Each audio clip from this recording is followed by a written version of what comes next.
సుందరరామరెడ్డి గారు, ప్రేక్షకులు చాలా రోజు మళ్ళీ మళ్ళీ అడుగుతున్నారు ఫ్యూచర్స్ అండ్ ఆప్షన్స్ మీద సుందరరామరెడ్డి గారితో ఇంకొక వీడియో చేయండి అని చెప్పేసి. సో స్టాక్ మార్కెట్ గురించి మాట్లాడుకున్నప్పుడు వెంటనే వచ్చే మాట ఫ్యూచర్స్ అండ్ ఆప్షన్స్. అసలు ఫ్యూచర్స్ అండ్ ఆప్షన్స్ అంటే ఏంటి? ఫ్యూచర్స్ అండ్ ఆప్షన్స్ని ఎవరు ఎంచుకోవాలి, అంటే ఎవరు తీసుకోవాలి? ఫ్యూచర్స్ అండ్ ఆప్షన్స్కి ఎవరు దూరంగా ఉంటే మంచిది? సో దీని గురించి డీటెయిల్గా మన ప్రేక్షకులకు తెలియజేయగలరు. డెఫినెట్గా అండి. బేసికల్గా ఒరిజినల్గా స్టాక్స్ అంటే నథింగ్ బట్ ఈక్విటీ అండి. అంటే కంపెనీలో మనం వాటాలు కనుక బై చేసాం అనుకోండి, దాన్ని మనం ఈక్విటీ హోల్డర్ లేదా షేర్ హోల్డర్ అంటారు. ఒరిజినల్గా అది ఈక్విటీ మార్కెట్. తర్వాత ఫీచర్స్ అండ్ ఆప్షన్స్ యాడ్ చేశారు. ఓకే, బేసికల్గా మన స్టాక్ కొంటే మనకు వచ్చే అడ్వాంటేజ్ అంటే కంపెనీలో మనం ఓనర్షిప్ తీసుకుంటున్నాం. It's literal you start the partnership into the great business models. మనం ఓన్గా బిజినెస్ పెట్టినా మ్యాన్ పవర్ మనీ మెయింటైన్ చేయాలి, అలాగే మార్కెటింగ్ చూసుకోవాలి, అలాగే ఇన్వెంటరీ మెయింటైన్ చేయాలి, రియల్ ఎస్టేట్ చూసుకోవాలి, మొత్తం ఒకళ్ళే చూసుకోవాలి. Success not guaranteed. అదే మన బిజినెస్ పెట్టే బదులు ఎగ్జిస్టింగ్ బిజినెస్ మోడల్లో ఏదైతే అది ఆల్రెడీ 30% గ్రోత్ ఉందో అందులోనే పార్ట్నర్గా ఉన్నాం అనుకోండి, అది ప్యాసివ్ ఇన్కమ్ లాగా వస్తుంటుంది. మనం ఫోకస్ చేసే పని లేదు బిజినెస్ మీద.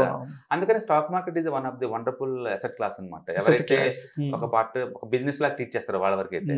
ఓకే, సో కంపెనీ లాభాలు వచ్చినప్పుడు డివిడెండ్ రూపంలో మన ప్రాఫిట్స్ మనకు వస్తా ఉంటాయి ఎవ్రీ ఇయర్. సో ఆ పాయింట్ ఆఫ్ లో స్టాక్ మార్కెట్ చాలా సేఫెస్ట్.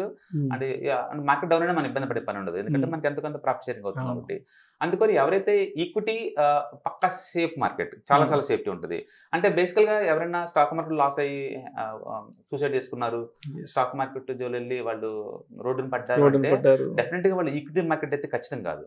ఎందుకంటే ఈక్విటీ మార్కెట్ లో భరించలేనంత అపోయేంత ఛాన్సే లేదు. ఎందుకంటే నేను రిలయన్స్ కొన్నాను, ఆల్ టైమ్ హై 2200 దగ్గర కొన్నాను అనుకోండి. ఇప్పుడు లైవ్ మార్కెట్ లో అయితే 2000కి వచ్చింది. నేను లాస్ అయింది 200. నేను ఎందుకు అమ్మాలి? లాస్ అంతే ఉంచుకుంటాను. That is India's leading great business model.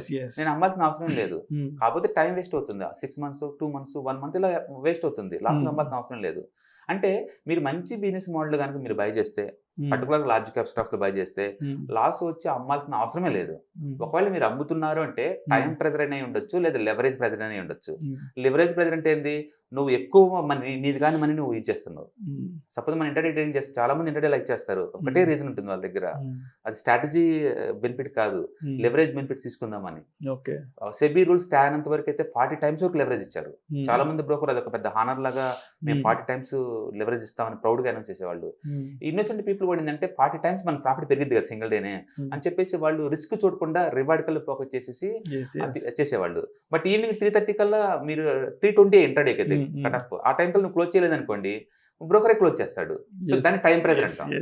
అందుకని మీరు మీది కాని మనీ మీరు యూజ్ చేస్తున్నారు అనుకోండి, అది బ్రోకరేజ్ ఇచ్చిన లెవరేజ్ కావచ్చు, లేదా బయట బారో చేసిన అప్పుల నుంచి తెచ్చుకున్న మనీ కావచ్చు, మీరు వాడుతున్నారు డెఫినెట్ మీ ప్రెజర్ ఉంటుంది. అంటే మీ ఓన్ మనీ అయితే ఈక్విటీ మార్కెట్ లో లాస్ అయ్యే ఛాన్సే లేదు.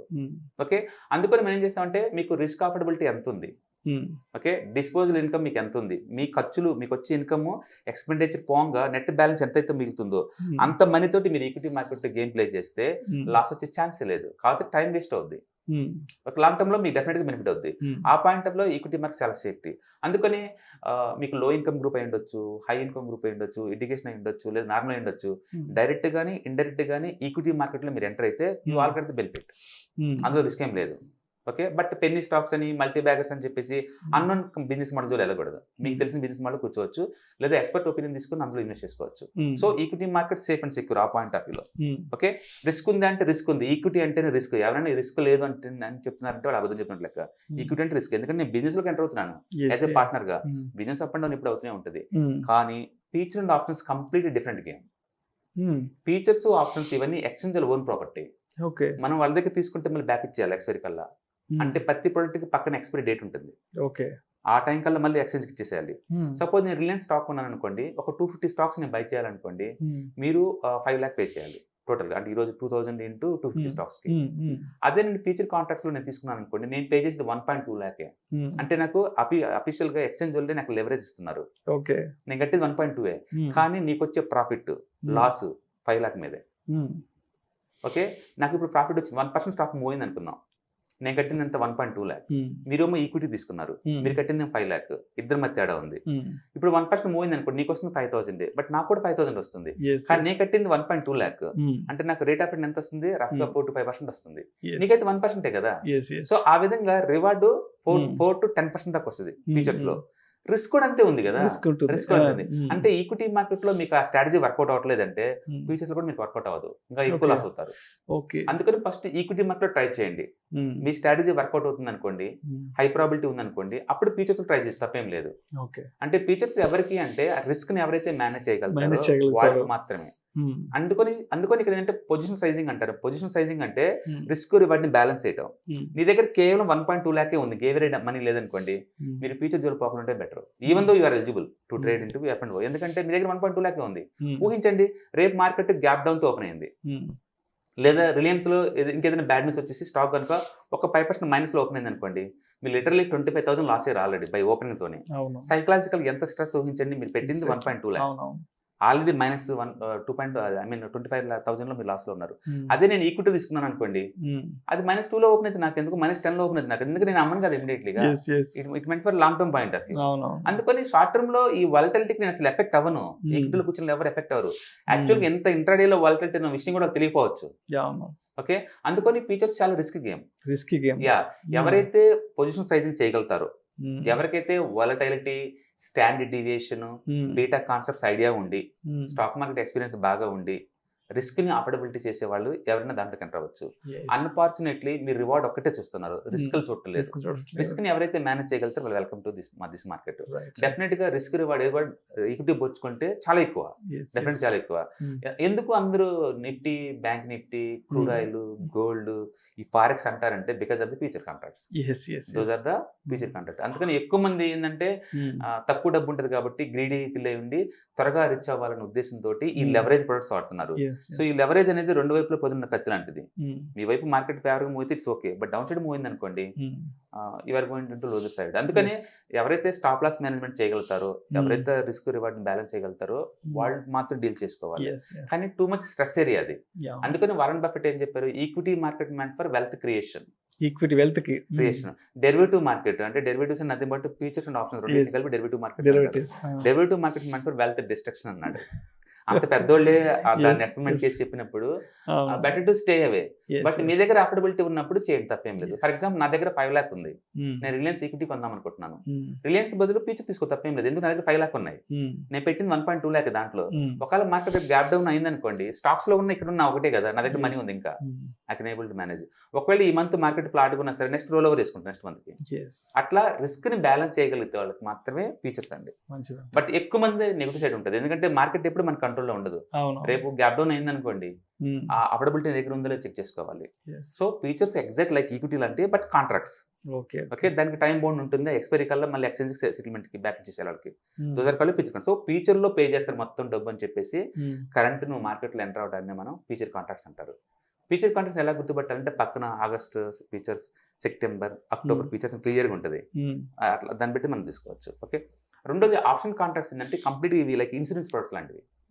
ఓకే, చాలా మంది ఏంటంటే స్పెక్యులేషన్ చేద్దాం అనుకుంటే ఆప్షన్ మార్కెట్ వస్తారు.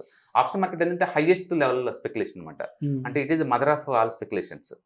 ఎంత దారుణంగా ఉంటుందంటే 1 రూపీ 100 రూపీస్ అవుద్దా మార్కెట్ సింగిల్ డేకి. 1 రూపీ 100 రూపీస్ అవుతుంది, ఒకసారి అవుతుంది, ఎక్స్పైరీ డేట్ అవుతుంది. అలాగే 100 రూపీస్ కూడా అదే రూపంలో 1 రూపీ కూడా అవుతుంది. సో అందుకని మార్కెట్ లో ఏంటంటే స్పెక్యులేషన్ చేసే వాళ్ళకి ఈ ప్రొడక్ట్ హై ఎండ్ లో అట్రాక్ట్ చేస్తుంది ఒక్క రోజన్నా. ఇది ఎలా ఉంటుందంటే లైక్ కేరళ లాటరీ టికెట్స్. కేరళలో అందరూ ఎడ్యుకేటర్స్, హైయెస్ట్ ఎడ్యుకేషన్ ఉన్న వాళ్ళు కేరళ వాళ్ళు. లాటరీ టికెట్లు ఎక్కువ అమ్ముడు కూడా అక్కడే, ఆల్కహాల్ ఎక్కువ కన్సంప్షన్ కూడా అక్కడే ఉంటుంది. ఎడ్యుకేషన్ ఎక్కడ ఉంటుంది, అక్కడ స్పెక్యులేషన్ ఉండదనేం కాదు, psychological issue. Okay right. So but అందరూ తెలుసు లాటరీ టికెట్లు ఎవరైతే కొంటారో వాళ్ళందరూ తెలుసు 99% నాకు రాదు అనే విషయం, మరి ఎవరు ఒప్పుకోరు. లాటరీ టికెట్ అంటే ఏంటంటే ఒకళ్ళు విన్నర్ అవుతారు, వీళ్ళందరూ మిగతా వాళ్ళందరూ లూజర్ అవుతారు. ఆప్షన్ మార్కెట్ కూడా అంతే, ఆప్షన్ బయర్స్ ఎక్కువసారి లూజర్ సైడ్ ఉంటారు. ఈ ఆప్షన్ బయర్స్ మనీ అంతా కూడా ఆప్షన్ సెల్లర్స్ వచ్చేస్తుంది. ఓకే, అలాగని ఆప్షన్ సెల్లర్ కూడా బీవచ్చిన మనీ ఏం రాదు. లైక్ ఒక హౌస్ రెంట్ అయితే మనకి డబ్బులు ఎలా వస్తుంది అలా అనమాట. సో ఆప్షన్ సెల్లర్స్ ఏమో డబ్బు ఎక్స్చేంజ్ డిపాజిట్ చేసేసి మీ దగ్గర ప్రీమియం కలెక్ట్ చేస్తున్నాడు. ఓకే, ఆప్షన్ బైర్ ఏమో మార్కెట్ పెరిగిద్దని చెప్పేసి నేను కాంట్రాక్ట్ లోకి ఎంటర్ అవుతున్నాను. సో బేసికల్ 2 రకాల ఆప్షన్స్ ఉంటాయండి, call option, put option. Call option కొనే వాళ్ళు మార్కెట్ డెఫినెట్ గా పెరిగిద్దని తీసుకుంటారు. కాల్ ఆప్షన్ అమ్మే వాళ్ళు మార్కెట్ పెరగదు అంటే సైడ్ వెళ్ళొచ్చు లేదా డౌన్ అవ్వచ్చు వాళ్ళకి అమ్ముతా ఉంటారు. సో కొన్న వాళ్ళు అమ్మిన వాళ్ళకి ప్రీమియం పే చేయాలి.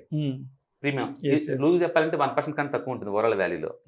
ఓకే, అమ్మిన వాళ్ళు మాత్రం ఎక్స్చేంజ్కి డిపాజిట్ చేయాలి. ఫ్యూచర్ షార్ట్ కొడితే ఎంత మనీ డిపాజిట్ చేయాలో అంత Yes, money yes. Exchange deposit చేయాలి. అక్కడే ఒక టెస్ట్ ఉంది. అదేంటంటే మీ దగ్గర కనుక పోర్ట్ఫోలియో ఉందనుకోండి, వేరే వేరే స్టాక్స్, వాటిని బ్రోకర్కి క్లారిటీ సెక్యూరిటీ ఇవ్వచ్చు.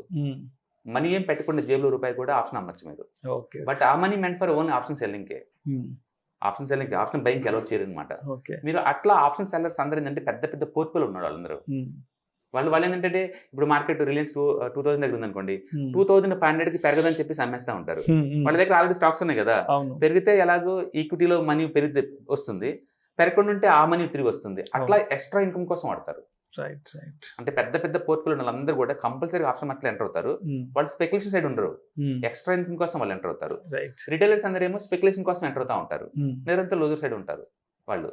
మూడోది ఏంటంటే మన పోర్ట్ఫోలియో హెడ్జింగ్ చేసుకోవచ్చు. సపోజ్ ఇప్పుడు మార్కెట్ పడిపోతుంది అనుకోండి, రిలయన్స్ డ్రాప్ అవుతుంది అనుకోండి, దాన్ని ఎలా ప్రొటెక్ట్ చేసుకోవాలి?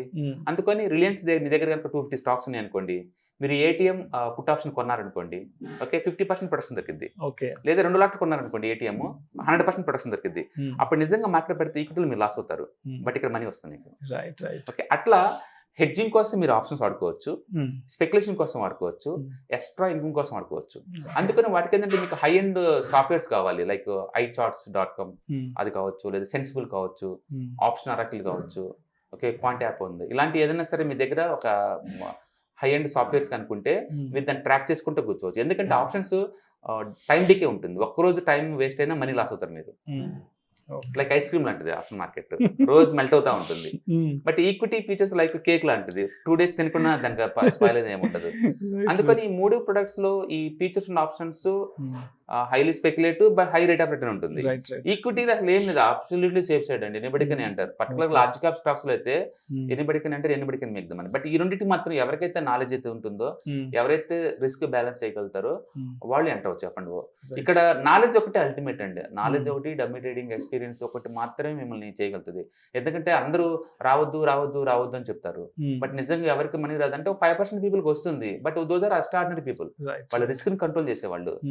ఇన్నోసెంట్ పీపుల్, వీళ్ళు చిన్న చిన్న అమౌంట్ ఉన్న వాళ్ళు వచ్చారనుకోండి, ఏదో లాటరీ టికెట్ ఎప్పుడో ఒకసారి తగులుతుంది, రోజు తగలదు కదా. అందుకని ఎవరికైతే చార్టింగ్ నాలెడ్జ్ బాగుంటుందో, ఎవరైతే రిస్క్ బ్యాలెన్స్ చేయగలుగుతారో వాళ్ళు తీసుకోండి. సపోజ్ నాకు 1 రూపాయలు అనుకోండి, 1 lakh పోయి నాకేం కాదు, బట్ నీ దగ్గర 1 lakh ఉంది అనుకోండి, 1 lakh పోతే మీ దగ్గర పోయేది ఏముంది, మొత్తం జీరో అయిపోతుంది. దాన్ని మనం పొజిషన్ సైజింగ్ అంటాం. రిస్క్ రివార్డ్ ని బ్యాలెన్స్ చేసేలాగా ఉండాలి. అందుకని ఉన్న అమౌంట్ మొత్తం తోటి మాత్రం 80% మీరు గేమ్ ప్లే చేయకూడదు. ఓకే, డెఫినెట్ గా ఎప్పటి వస్తూ అందరూ అనుకున్నట్టే వెల్త్ డిస్ట్రక్షన్ అయితే కాదండి. హెడ్జింగ్ కోసం వాడుకోవచ్చు, ఈక్విటీ మార్కెట్ హెడ్జింగ్ కోసం వాడుకోవచ్చు, ఎక్స్ట్రా ఇన్కమ్ కోసం వాడచ్చు. ఓకే, అప్పుడప్పుడు మీకు డ్యామ్ షూర్ అనుకుంటే స్పెక్యులేషన్ కోసం కూడా వాడచ్చు. మీరు ఎలా వాడుతున్నది మీ ఎక్స్పర్టైజ్ బట్టి ఉంటుంది తప్ప దాని జోలు పోమాకండి, అది రిస్క్ అని మనం సింగిల్ కొటేషన్ చెప్పలేము. It's all about your the way of dealing with markets. మేము అప్పుడప్పుడు ఆప్షన్స్ అమ్మేస్తూ ఉంటాం, దాని అంతా మేము ఇది అవుతుంది కదా, మన దగ్గర స్టాక్స్ ఉంటాయి కాబట్టి ఆ లాస్ అయితే ఎక్స్ట్రా ఇన్కమ్ కింద వస్తుంది, మాకు ఇన్కమ్ వస్తూ ఉంటుంది. అలాగే అప్పుడప్పుడు స్ట్రాటజీలు వాడుతూ ఉంటాం. అంటే ఒక మార్కెట్ పెరిగింది అనుకున్నాం అనుకోండి, ఒక ఏటీఎం కాల్ కొని దూరం ఇంకొక ఏటీఎం కాల్ అమ్మేస్తాం. ఓటీఎం కాల్, ఏటీఎం కొంటున్నాం, ఓటీఎం అమ్మేస్తున్నాం. మార్కెట్ పడిపోయింది అనుకోండి, మాకు 50% లాస్ అవుతాం. మార్కెట్ పెరిగింది అనుకోండి, ఇక్కడ నుంచి ఇక్కడ దాకా మనీ వస్తుంది. మొత్తానికి సేఫ్టీ గేమ్ ఉంటుంది. అందుకని ఆప్షన్ మార్కెట్లో ఎంటర్ అయ్యే వాళ్ళు ఖచ్చితంగా స్ట్రాటజీస్ ఫాలో అవ్వాల్సిందే. Naked buying selling 2 రిస్కే.